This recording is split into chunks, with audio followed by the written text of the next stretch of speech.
Hey guys, Christian here for SR Card Fighters, and today I have a Mandala Lord Murakumo deck profile for you guys.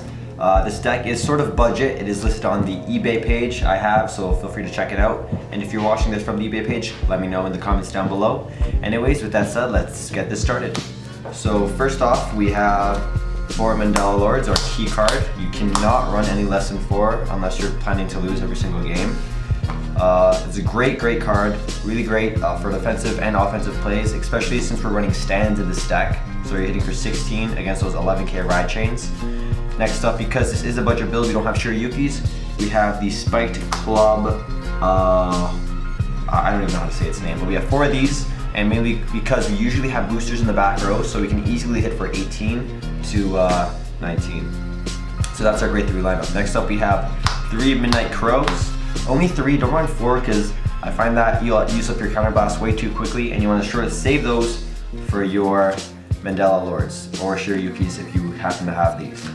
So these are great because they add some extra attacking power in, and of course you conserve hand power by just using 1 counterblast. Next up, we have 3 Cursed Breaths. These are great because they apply pressure to your opponent, especially early game, because they don't really want to guard early game. So this allows you to get your free search for your Mandala Lord, fill up your hand, and have more defensive power or offensive power in the late game. Next up, we use 3 Stealth Beast White Mane. These are great because it's a damage on flipper, and damage on flippers always have a lot of pressure, and we use quite a few counterblasts in this deck, so it's always good to get those extra effects off. Next up, we have 2 10k beat sticks. Bloody Mist. It's great if you have it as your Vanguard. It's great as your rear guard. It's great anywhere. It just doesn't have an effect, so don't expect too many crazy plays from him.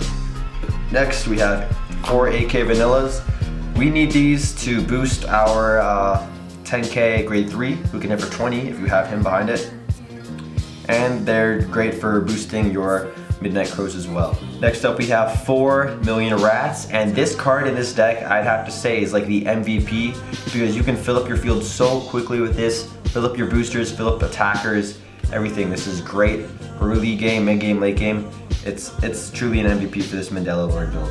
Next up, we have 2 Turbulent Edges. These are the same effect as the Cursed Breath grade 2. It's Mandala Lord Searcher if it hits. If you get this as your first turn attack, it is great because your opponent's not going to guard it and you're going to get your free search. We also have 2 of these guys, Night Panthers. These are the Counterblast 1 for an extra 1k attack. If you happen to have any extra Counterblast left over, these are great because you can hit some magic numbers. Lastly, we tech in 1 Oboro card. It's just a card that will ninja summon one of your fellow rear guards. Great if you want to get an extra attack in or need an extra boost power. And we have the special Vanguard booster that becomes 10k if you have more cards in hand than your opponent. So this is great, especially when you do conserve a lot of hand power for this deck with all of your effects going off. Of course, for our trigger lineup, we have 4 heals. That's 3, 4. There you go, 4 heals. We actually run 4 stands. I know that Murakumo has 12 or 16 crits available, a lot of crits, but we're choosing to run stands in this deck because we do have 11k Mandala Lord, and if you have Shiryuki, you have 11k Shiryuki hitting for 16 by itself. It's a great number, especially attacking them rear guards. And the effect also doesn't hurt as well. It's a damage on flipper when you put it in the soul, so if you want to use an extra effect to go off, then you can do so. Lastly, because this deck is a very not exactly combo oriented deck, but you want to conserve hand power and you want to gain hand power, these draw triggers, we have 6 draw triggers. We run 3 of the girls, 2 of the lantern, and 1 cat rogue. I just like to mix up my triggers because it's what I do.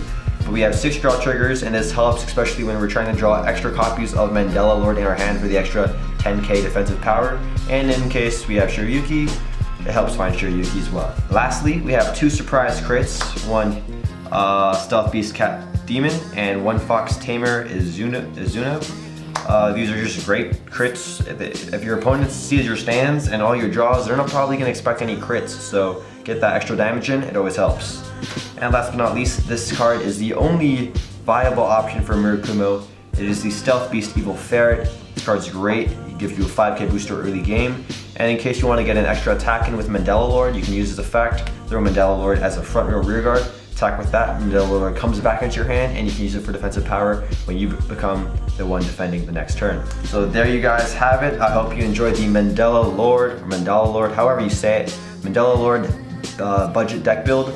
No P cards or anything, but they're pretty cheap. This deck is really competitive if you manage to get all the right cards, and it's a great counter to Vermilion and all those other strong Vanguards. So that's it. This is Christian for SR Card Fighters signing out.